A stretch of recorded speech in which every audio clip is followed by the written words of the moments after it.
جب ہم کلام پاک کو پڑھتے ہیں تو وہاں پر لکھا ہے کلام پاک میں گواہی کے بارے میں.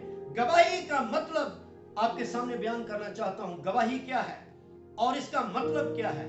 عبرانی میں اس کو عید کہتے ہیں اور عیدہ کا لفظ بھی استعمال ہوا ہے. اس کا مطلب ہے گواہی. عبرانی میں عید کا لفظ مطلب ہے گواہی. اور جب ہم گواہی کے مطلب کو غور سے دیکھتے ہیں تو اس کا مطلب ہے آنکھوں دیکھی بات یا واقعہ کو دہرا کر بتانا. آنکھوں دیکھی بات یا واقعہ کو دہرا کر بتانا. جس طرح کلیسیاؤں میں نوجوانوں کو خدا استعمال کرتا ہے, جس طرح کلیسیاؤں میں بزرگ بہنوں کو خدا استعمال کرتا ہے, بلکہ پوری دنیا میں خدا اپنے لوگوں کو استعمال کرتا ہے. اس لیے گواہی کا مطلب ہے آنکھوں دیکھی بات یا واقعہ جو آپ کی زندگی میں رونما ہو چکا ہے اسے دہرانا, اسے بتانا خدا ان کے جلال کے لیے. دوسرے لفظوں میں اس کا مطلب ہے شہادت, یعنی ایسے خاص لوگ جنہوں نے اپنی موت سے مسیح خداوند کی جو ابدالآباد زندہ ہے گواہی دی ہو. یعنی ایسے خاص لوگ جنہوں نے شہادت قبول کی ہو, شہادت حاصل کی ہو. کلام پاک خود اس کا گواہ ہے کہ شہیدوں کا خون کلیسیاؤں کا بیج ہے. کلام پاک میں بڑی خوبصورتی سے اس بات کو بیان کیا گیا ہے کہ شہیدوں کا خون کلیسیا کا بیج ہے. لیکن آج میں ان شہیدوں کے بارے میں نہیں بتاؤں گا, شہید گواہوں کے بارے میں نہیں بتاؤں گا. میں آج شہادت کے بارے میں بات نہیں کروں گا, بلکہ آج میں بتانا چاہتا ہوں کہ ہمیں خداوند المسیح کے لیے گواہ کیسے بننا ہے, ہمیں کیسے تیاری کرنی ہے, ہمیں کیسے تیار ہو کر اس کی گواہی دینی ہے, اور بڑی کوشش کے ساتھ روح القدس کی رہنمائی میں ہمیں کیسے تیار ہونا ہے اور کیسے مسیح خداوند کے گواہ بننا ہے. جب ہم کلام پاک کو پڑھتے ہیں, کلام پاک میں گواہی دینے کے بہت سارے حوالہ جات ہیں. کلام پاک میں گواہی دینے کی بہت ساری تماثیل ہیں. گواہی دینے کی بنیاد, گواہی دینے والے کی بنیاد روح القدس پر ہے. اور یہاں پر ہم نے پڑھا ہے پہلا باب اس کی 8 آیت میں, یہاں پر ہم نے پڑھا لیکن جب روح القدس تم پر نازل ہوگا تو تم کیا پاؤ گے؟ قوت پاؤ گے, اور پھر تمام دنیا میں زمین کی انتہا تک میرے گواہ ہو جاؤ گے. اور وہ تمام علاقے لکھے ہوئے ہیں اس کلام پاک میں, خدا کے کلام میں, جن کی بابت مسیح خداوند نے فرمایا ہے. رسولوں کے اعمال کا خاص مقصد وہ یہ تھا کہ مسیح خداوند کے ابتدائی پیروکار کس طرح روح القدس کی رہنمائی حاصل کرتے ہیں, اور کس طرح روح القدس کی رہنمائی حاصل کر کے وہ یروشلم, تمام یہودیہ, سامریہ, بلکہ زمین کی انتہا تک وہ اس کی خوشخبری کو لے کر وہ نکلتے ہیں اور خوشخبری کا سبب بنتے ہیں. اعمال کی کتاب کے 3 حصے ہیں. 3 حصوں میں اس کو تقسیم کیا گیا ہے. پہلا حصہ یسوع المسیح کے صعود کے بعد یروشلم میں مسیحی تحریک کا آغاز بیان کرتی ہے. اعمال کی کتاب فلسطین کے دوسرے علاقوں میں خوشخبری پھیلانے کا سبب بیان کرتی ہے. اعمال کی کتاب بحیرہ روم کے ارد گرد, بحیرہ روم فلسطین کے بالکل نزدیک تھا, اس کے ارد گرد پھر روم کے تمام علاقوں میں گواہی اور کلام کی خوشخبری کے بیان اور واقعات کو بیان کرتی ہے. اعمال کی کتاب کی اہم خصوصیت یہ ہے کہ وہ روح القدس کے بارے میں بتاتی ہے. اعمال کی کتاب میں روح القدس کے بارے میں زیادہ بیانات کا ذکر ہے, اور جیسا کہ ہم کلام پاک میں پڑھتے ہیں پینتیکوس کے دن ایمانداروں پر خدا کا روح نازل ہوتا ہے. اعمال کی کتاب میں لکھا ہے, اور اعمال کی کتاب کی سب سے بڑی خوبی یہ ہے کہ وہ روح القدس کی طاقت کو بیان کرتی ہے. اور اس کتاب کے آغاز میں ہی خداوند یسوع المسیح اپنے گواہ تیار کرتا ہے کہ جاؤ پوری دنیا میں, بلکہ زمین کی انتہا تک میرے کیا بن جاؤ؟ گواہ بن جاؤ. اس کتاب کو لکھنے کے لیے, اعمال کی کتاب کو لکھنے کے لیے لوکا رسول نے بڑی محنت کی ہے. لوکا رسول صرف تیسری انجیل کا ہی مصنف نہیں ہے, بلکہ وہ اعمال کی کتاب کا بھی مصنف ہے. مصنف نے بڑی خوبصورتی سے ان باتوں کو بیان کر دیا ہے. خدا کا سچا پیروکار غیر یہودی تھا, لیکن لوکا رسول خدا کا سچا پیروکار نظر آتا ہے. بے شک وہ غیر اقوام سے تھا لیکن اعلیٰ تعلیم یافتہ اور مہذب شخص نظر آتا ہے. یونانی زبان میں مہارت رکھنے والا شخص نظر آتا ہے. مصنف کوئی ان پڑھ آدمی نہیں ہے, مصنف انٹرینڈ آدمی نہیں ہے, مصنف ایک پڑھا لکھا آدمی ہے جو روح القدس کے بارے میں اور گواہی کے بارے میں بتاتا ہے. وہ یونانی بولنے والے یہودیوں اور غیر یہودیوں کے لیے گواہی کا سبب بن گیا. لوکا رسول غیر اقوام کے لیے گواہی کا سبب بن گیا.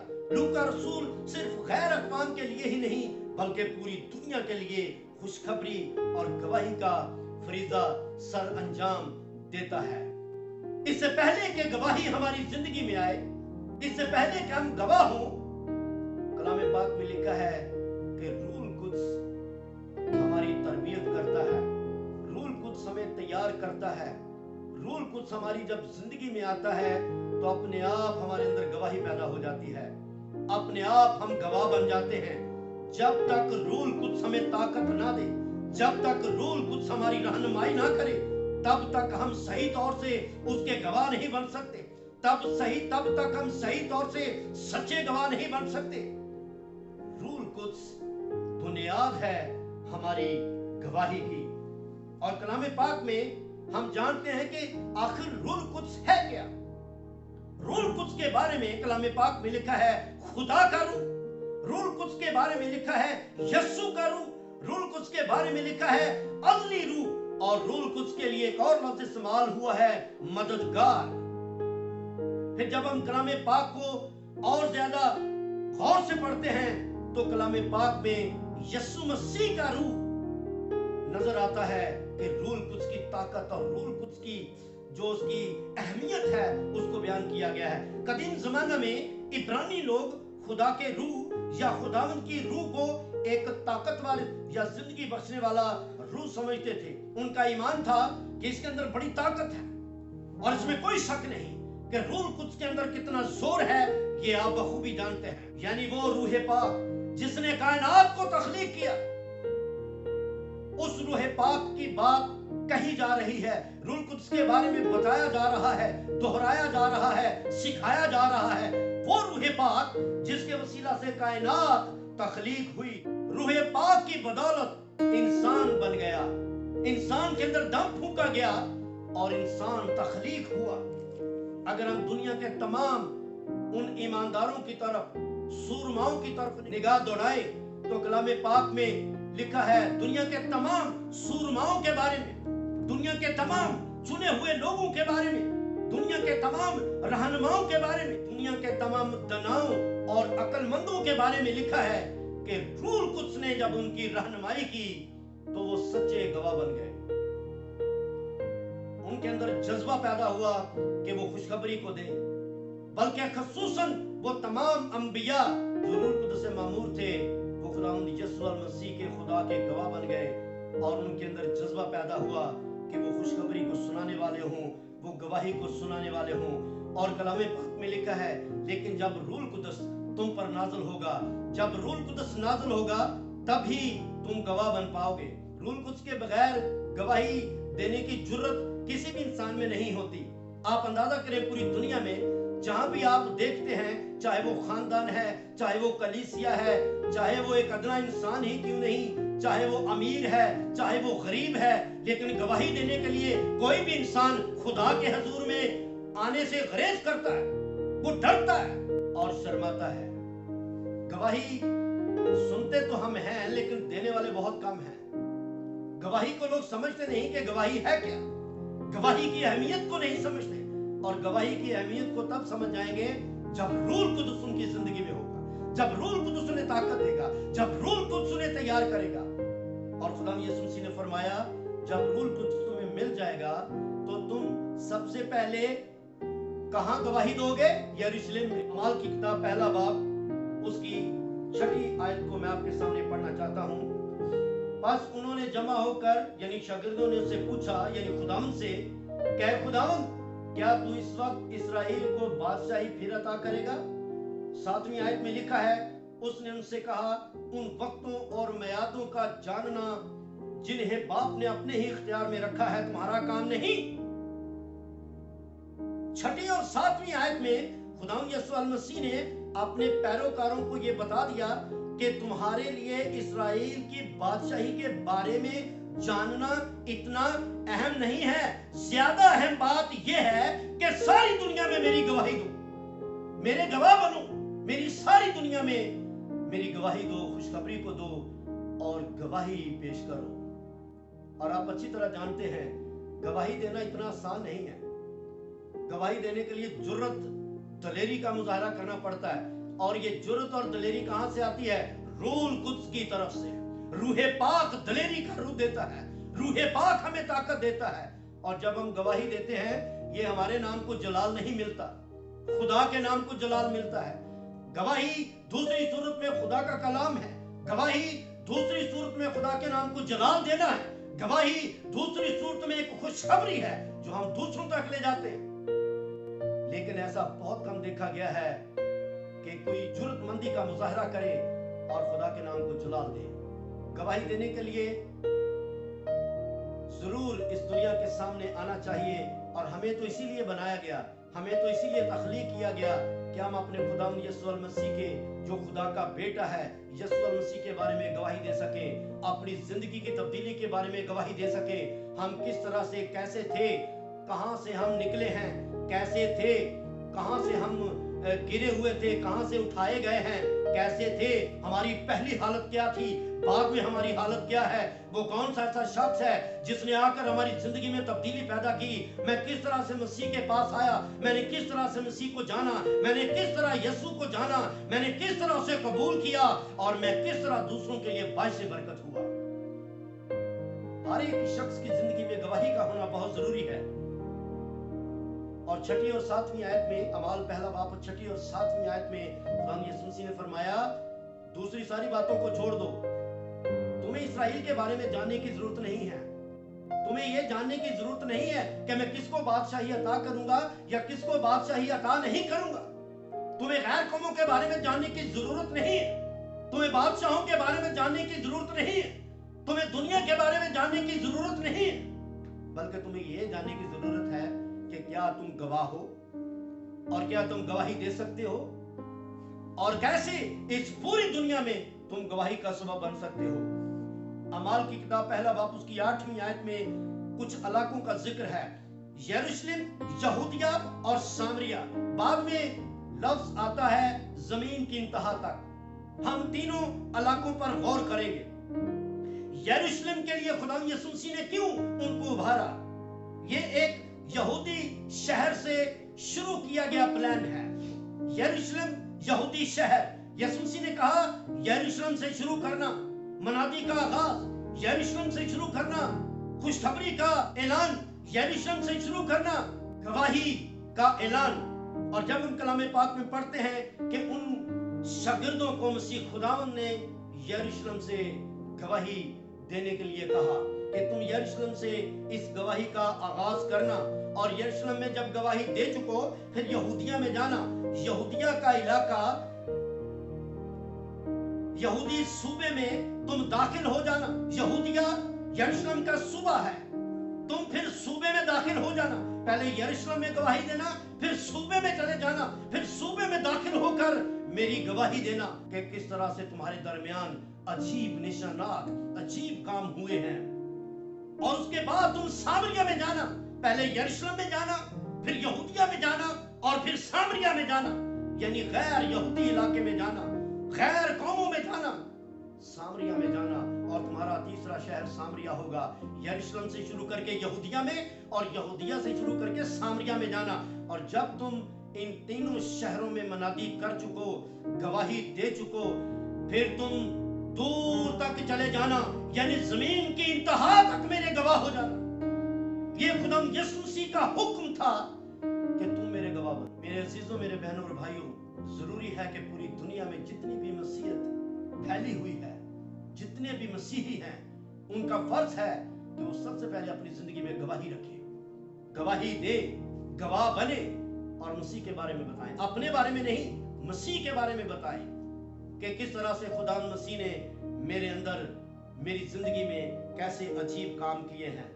अगर हम पुराने दौर में देखें, गवाही देने के लिए बहुत सारे तरीके थे। गवाही देने से हम खुदावंद की नजर में मकबूलियत हासिल करते हैं, दुनिया और शैतान पर हम गलबा हासिल करते हैं, हम खुदावंद की नजर में मकबूल ठहरते हैं। कलाम पाक में लिखा है, पैदाइश की किताब 31वां बाब 45 आयत से, तब याकूब ने एक पत्थर लेकर उसे सतून की तरह खड़ा किया और याकूब ने अपने भाइयों से कहा कि पत्थर जमा करो। उन्होंने पत्थर जमा करके ढेर लगा दिया और वहीं उस ढेर के पास उन्होंने खाना खाया। और 47 आयत में लिखा है, लाबन ने उसका नाम, पत्थरों के ढेर का नाम यजर शाहदू था और याकूब ने जिलाद रखा। यजर शाहदू था का मतलब ईरानी जबान में शहादत का अंबार है, जो लाबन ने इन पत्थरों के ढेर का नाम रखा और याकूब ने जिलाद नाम रखा। जिलाद को तो वैसे पथरीली जमीन कहा जाता है, लेकिन अगर इसको हम जिलऐद के नाम से पुकारें तो उसका मतलब भी शहादत का अंबार है, शहादत के पत्थरों का ढेर। और कलाम पाक में लिखा है, लाबन ने और याकूब ने आपस में अहद बांधा और जब पत्थरों का ढेर लगा दिया गया तो लाबन और याकूब ने कहा, हम अब जुदा हो रहे हैं, लेकिन ये पत्थर हमारे दरमियान गवाह होंगे। ये पत्थर हमारे दरमियान हमारी जुदाई का गवाह होंगे, हमारी जुदाई के गवाह होंगे। जब पत्थर इंसान के दरमियान गवाह हो सकते हैं तो आज का इंसान मसीह खुदावंद का गवाह क्यों नहीं हो सकता? आज का इंसान अपनी तब्दीली जिंदगी का गवाह क्यों नहीं हो सकता? आज का इंसान मसीह की मसलूबियत का गवाह क्यों नहीं हो सकता? आज का इंसान अपनी नजात का गवाह क्यों नहीं हो सकता? और आज का इंसान खुशखबरी फैलाने में कतराता क्यों है? गवाही देने से कतराता क्यों है? पुराने जमाने के तो पत्थर भी गवाह थे, तो जरूरी है कि आज के मसीही सच्चे गवाह बने। मसीह खुदावंद के उन तमाम बातों पर, मसीह खुदावंद के अहकाम पर गौर करें कि शागिर्दों को क्या फरमाया गया। पहले यरूशलेम में गवाही देना, फिर यहूदिया में देना, फिर सामरिया में देना, फिर जमीन की इंतहा तक देना। खुदावंद यीशु मसीह ने हमें हुक्म दिया है। ये हुक्म सिर्फ शागिर्दों के लिए ही नहीं बल्कि तमाम दुनिया के मसीहियों के लिए है, नौजवानों के लिए है, बुजुर्ग बहनों और भाइयों के लिए है, बल्कि हर एक फर्द के लिए है। पुराने दौर में संजीदा मौकों पर लोग अपने आप को गवाह बनाते थे या गवाह पेश किया करते थे। रूत की किताब 4 बाब उसकी 9वीं आयत जब हम पढ़ते हैं तो वहां पर हमें और एक गवाह होने का सबूत नजर आता है। कलाम पाक में लिखा है, रूत की किताब 4 बाब उसकी 9वीं से 11वीं आयत में जब हम पढ़ते हैं तो बॉयज के बारे में लिखा है, रूत के बारे में लिखा है।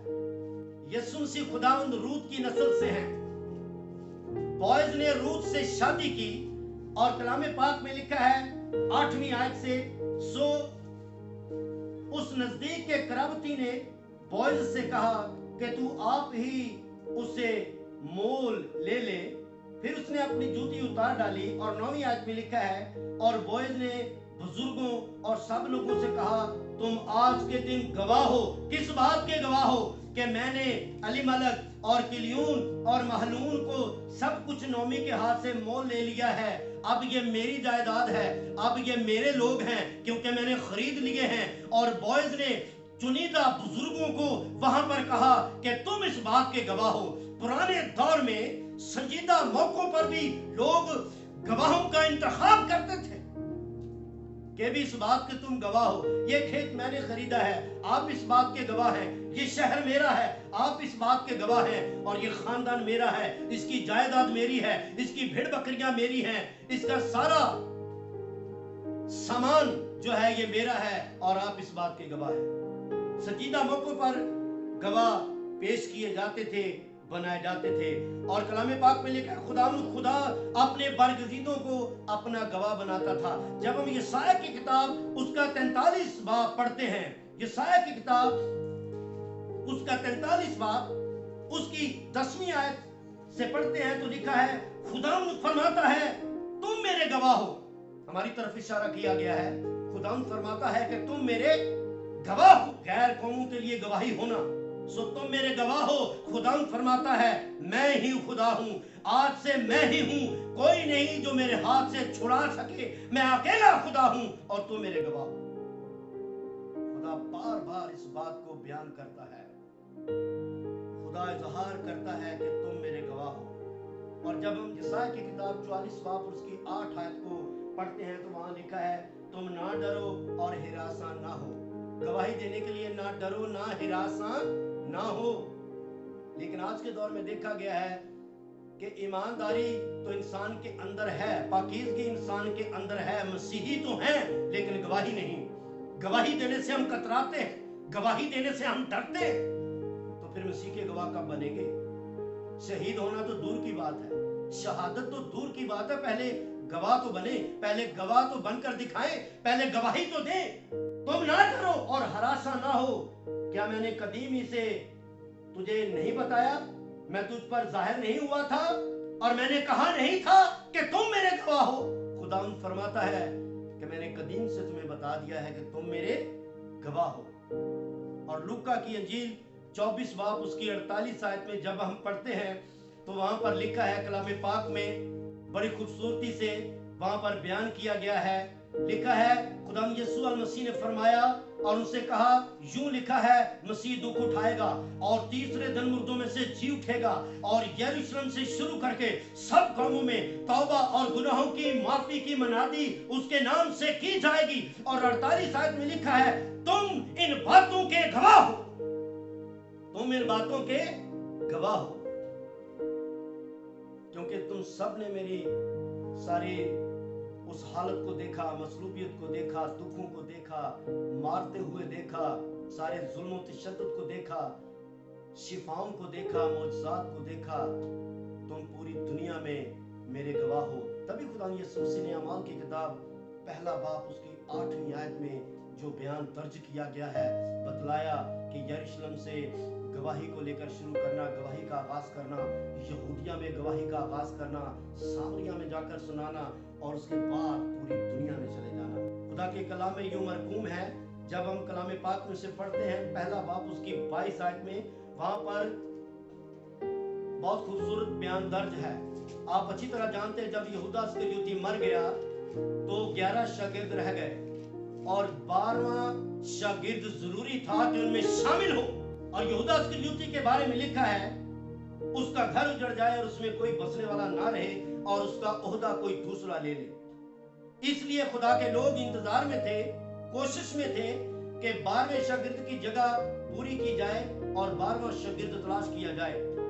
और जब हम कलाम पाक में अमाल की किताब पहला बाब उसकी 21 आयत से पढ़ते हैं तो वहां पर लिखा है, बस जितने अरसा तक खुदा यीशु मसीह हमारे साथ आता जाता रहा, यानी यूहन्ना के बपतिस्मा से लेकर खुदा के हमारे पास उठाए जाने तक जो बराबर हमारे साथ रहे, चाहिए कि उनमें से एक मर्द हमारे साथ उसके जी उठने का गवाह बने, यानी यहूदा इस्करियोती की जगह।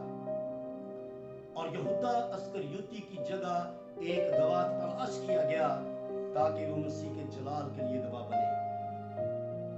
जब दुनिया आपकी गवाही और खुशखबरी का यकीन ना करे तो उसके बाद क्या होगा?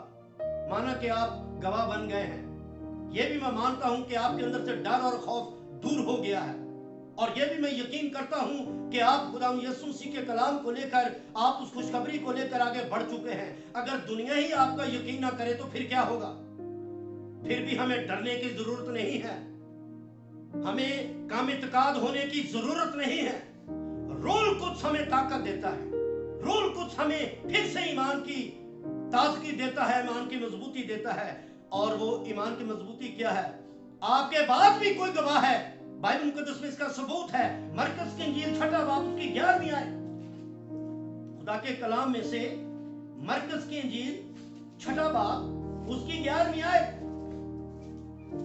यहां पर खुदा के कलाम में यूं लिखा है 11वीं आयत में, और जिस जगह के लोग तुमको कबूल ना करें गवाही देते हुए और तुम्हारी ना सुने खुशखबरी देते हुए, वहां से चलते वक्त अपने तलवों की गर्द को झाड़ देना ताकि उन पर क्या हो जाए? गवाही हो जाए। मेरे अजीजों, मैं आपको ये दलेरी देना चाहता हूँ, आपके ईमान को फिर से मजबूत करना चाहता हूँ। अगर आपकी गवाही पर दुनिया यकीन नहीं करती, अगर आपकी गवाही पर गैर कौमें यकीन नहीं करती, आपके अपने यकीन नहीं करते, आपकी खुशखबरी का गैर कौमें यकीन नहीं करती, तो कलाम पाक में क्या लिखा है? जाते वक्त अपने पांव की गर्द को झाड़ देना, खुदा उस जमीन की मट्टी को आपके लिए गवाह बना देगा। आपके बाद एक और गवाह भी है, आपके बाद एक और गवाह भी खुदा ने तैयार किया है, और वो है जमीन की गर्द। वो गवाही देगी, फलां जगह पर तेरे खातून ने गवाही दी थी, फलां जगह पर तेरा कलाम सुनाया गया, और फलां जगह पर खुशखबरी सुनाई गई है। हमारे बाद भी कोई गवाह है, वो है जमीन की गर्द। खुदा जमीन की गर्द के अंदर ताकत पैदा कर देगा कि वो गवाही दे। आप अच्छी तरह जानते हैं, अगर सारे इंसान कह दे कि हम तेरी गवाही नहीं देना चाहते, तो कलाम पाक में क्या लिखा है? अगर तुम इन्हें मना करो कि इनको होशना कहने से मना कर रहे हो, बादशाह कहने से मना कर रहे हो, नारे मारने से मना कर रहे हो, अगर ये चुप हो जाएंगे तो पत्थर चिल्ला उठेंगे। हालेलुया, पत्थर चिल्ला उठेंगे। खुदा पत्थरों के अंदर जुबान पैदा कर सकता है, तो गर्द को गवाह क्यों नहीं बना सकता? मट्टी को गवाह क्यों नहीं बना सकता? मेरे भाई और बहनों, हमारे बाद खुदा और भी गवाह तैयार करता है। वो है वो तमाम शाहराहें, वो तमाम दरख्त, वो तमाम पहाड़, वो तमाम पत्थर, बल्कि जमीन की गर्द को खुदा गवाह बना सकता है। इसलिए गवाही देने से कतराएं मत। रूल कुछ की ताकत को मांगे, रूल कुछ को अपने अंदर आने दे, और यरूशलेम से आगाज कर दे, यहूदिया से आगाज कर दे, सामरिया से आगाज कर दे। अगर आप अपने घर को यरूशलेम समझते हैं, अपने शहर को यरूशलेम समझते हैं, तो आज ही इस गवाही का आगाज करें, आज ही इस गवाही को सुनाना शुरू करें, और खुदा के कलाम को इज्जत और जला दें।